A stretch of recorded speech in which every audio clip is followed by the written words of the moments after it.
নমস্কার বন্ধুরা, কেমন আছেন সবাই? আশা করি সবাই খুব ভালো আছেন। আমিও খুব ভালো আছি। আজ আপনাদের জন্য খুব সুন্দর সিম্পল একটা রেমেডি নিয়ে এসেছি। যেহেতু এখন সিজন চেঞ্জ হচ্ছে, শীতকালের পর গরমকাল এসে যাচ্ছে এবং আমাদের চুলেরও বিভিন্ন রকমের সমস্যা দেখা দিচ্ছে। সেই সব সমস্যার কথা মাথায় রেখে আজকে একটা শ্যাম্পু বানিয়ে দেখাবো, যে শ্যাম্পুটা ইউজ করলে আপনাদের চুল পড়া বন্ধ হবে, খুশকি দূর হবে এবং চুল সিল্কি সফট সুন্দরও হবে। কী সেই রেমেডি, কীভাবে করবেন, সবটাই আপনাদের সাথে আজকে শেয়ার করব। তার আগে বলি, যে যেখান থেকে আমার ব্লগটা দেখছেন সবাইকে জানাই অনেক ভালোবাসা, শুভেচ্ছা রইল। যদি ভালো লাগে একটা লাইক দেবেন, যদি চ্যানেলকে সাবস্ক্রাইব করা না থাকে চ্যানেলকে অবশ্যই সাবস্ক্রাইব করে পাশে থাকবেন, তাহলে নতুন নতুন টিপস ব্লগ কোনোটাই পাবেন না। তো চলুন শুরু করি। সর্বপ্রথম একটা বাটি বসিয়ে নিয়েছি, বাটিতে জল দিয়ে এই জলটা আমি 1 গ্লাসের মতো নিয়েছি, আর এর মধ্যে দিয়ে দিচ্ছি চায়ের গুঁড়ো। আপনারা যে যা চা খান সেই চাই দেবেন, আর পরিমাণটা আমি যেহেতু চামচটা খুব ছোটো এই জন্য 4 থেকে 5 চামচের মতো দিলাম। আপনাদের বড় চামচ হলে 2 থেকে 3 চামচের মতো দিলেই হবে চায়ের গুঁড়ো। আর এর সাথে দিচ্ছি তেজপাতা। তেজপাতা কিন্তু আমাদের চুলের জন্য খুবই ভালো। চা যেমন চুলের জন্য ভালো, তেজপাতাও। তেজপাতায় চুলকে সিল্কি সফট সুন্দর তো করে, তাছাড়াও মাথা থেকে খুশকি দূর করতে সাহায্য করে। তো বাড়িতে তেজপাতা মোটামুটি সবার থাকে, আর তেজপাতাগুলোকে আমি ছোটো ছোটো করে কেটে নিয়েছি, যাতে তেজপাতার নির্যাসটা পুরোটাই আমি জলের মধ্যে পেয়ে যাই। আর এবার যখন জলটা ফুটতে শুরু করবে তখন আঁচটা পুরো কমিয়ে দেবেন, যাতে আস্তে আস্তে জিনিসটা ভালো তৈরি হয়। তো এটা জলটা ফুটুক, তা চলুন আমার সাথে এবার একটা জিনিস করব। সেটা হচ্ছে অ্যালোভেরা জেল বার করবো। আমি এখানে প্লান্ট বেস অ্যালোভেরা জেল নিয়েছি। আপনাদের যদি গাছ না থাকে তাহলে বাজারজাত যে অ্যালোভেরা জেল পাওয়া যায় সেটাও ইউজ করতে পারেন। তো সবার প্রথম অ্যালোভেরা জেলকে কেটে নেওয়ার পরে একটি ইয়েলো কালার যে টক্সিন বেরোয়, সেই টক্সিনটাকে কিন্তু অবশ্যই বার করে নিতে হবে। তা না হলে কিন্তু চুলের মধ্যে মাথায় যে লাগানোর পরে একটু র্যাশ বা ইচিংয়ের সমস্যা এগুলো হতে পারে। সেই জন্য আমরা কোনো দরকার নেই মাথার মধ্যেই এই বিষাক্ত টক্সিনটাকে লাগানোর। কীভাবে বার করবেন? এইটা কাটানোর, অ্যালোভেরা লিফ কাটার সাথে সাথে ইয়েলো কালারের যে টক্সিনটা বেরোচ্ছে এটা লম্বা করে দাঁড় করিয়ে রাখলে কিছুক্ষণ পরে দেখবেন জায়গাটার মধ্যে অনেকটা পরিমাণে টক্সিন বেরিয়েছে।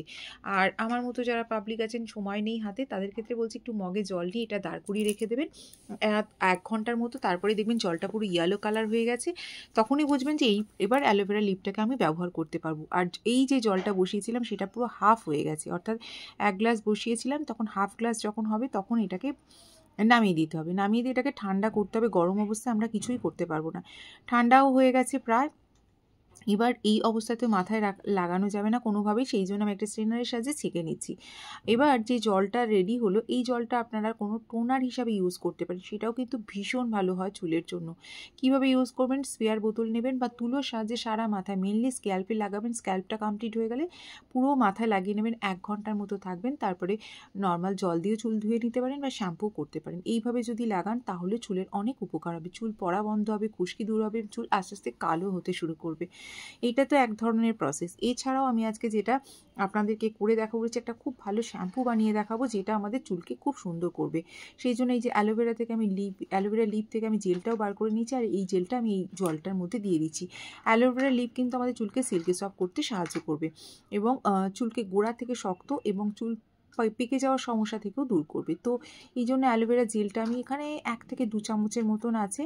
আমি আপনাদেরকে আবার বলছি, যদি লিফ না থাকে তাহলে আপনারা বাজারজাত অ্যালোভেরা জেল ইউজ করতে পারেন। আর এটা দেখুন, একটু আমাকে বেশ টাইম ধরেই মেশাতে হবে, যেহেতু আমি একদম লিফ থেকে যে অ্যালোভেরা জেলটা নিয়েছি, তো সেটা করতে গেলে খুব একটা অসুবিধা হয় না, কিন্তু একটু টাইম ধরে মিক্স করতে হয়, এটাই যা। এবার দেখুন বন্ধুরা, অনেক সময় কী হয়, মাথায় অনেকক্ষণ লাগিয়ে রাখা সম্ভব হয় না, কিন্তু আমরা যাই করি না করি আমাদের মাথা কিন্তু পরিষ্কার রাখার জন্য শ্যাম্পু আমাদেরকে করতেই হয়, এবং সপ্তাহে সেটা 2 বার বা 3 বারও করতে হয় আর কি। যারা বাইরে যান তারা তো একদিন ছাড়াই মাথায় শ্যাম্পু করতে হয়। দেখুন অনেকটা মিশে গেছে। সেই জন্য আপনারা যে শ্যাম্পু ইউজ করেন সেই শ্যাম্পু দিয়েই আজকে এই রেমেডি তৈরি করবেন। আমি যেহেতু এখানে দেখানো সুবিধার্থে একটা ক্লিনিক প্লাসে পাউচ পাতা ইউজ করছি, আপনারা যে কোনো শ্যাম্পু ইউজ করতে পারেন, এবং এই শ্যাম্পুটা খুব ভালো করে মিক্স করতে হয়। মিক্স করলেই রেডি হয়ে যাবে আপনাদের খুব উন্নত মানের একটা শ্যাম্পু। যে শ্যাম্পুটা সপ্তাহে যতবার মাথা ধোবেন ততবারই এইভাবে শ্যাম্পু তৈরি করে যদি মাথায় ধোন, তাহলে দেখবেন কিছুদিনের মধ্যে চুলের অনেক ধরনের সমস্যা থেকে মুক্তি পাচ্ছে। এবার বলি কারা কারা মাখতে পারবেন। এটা মূলত ছেলে মেয়ে ছোট বড় সবাই মাখতে, বিশেষ করে বাচ্চারা মাখলেও খুব উপকার পাবেন, যেহেতু এই শ্যাম্পুটার মধ্যে এমন কিছু জিনিস নেই যেটা আমাদের চুলের কোনো ক্ষতি করবে, বরং চুলের অনেক উপকার করবে। এবার বলি, এটা মাথায় লাগানোর সাথে সাথে কিন্তু মাথা শ্যাম্পু জল দিয়ে ধুয়ে নেবেন না।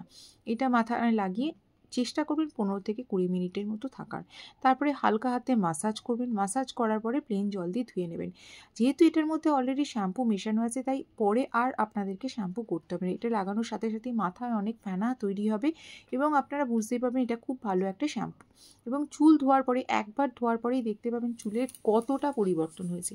এইভাবে যদি করেন তাহলে চুলের তো অনেক উপকার হবেই, তার সাথে সাথে নতুন নতুন চুল গজাতেও শুরু করবে। তাহলে বন্ধুরা এখানেই শেষ করছি। কেমন হয়েছে অবশ্যই জানাবেন। সবাই খুব ভালো থাকুন, সুস্থ থাকুন।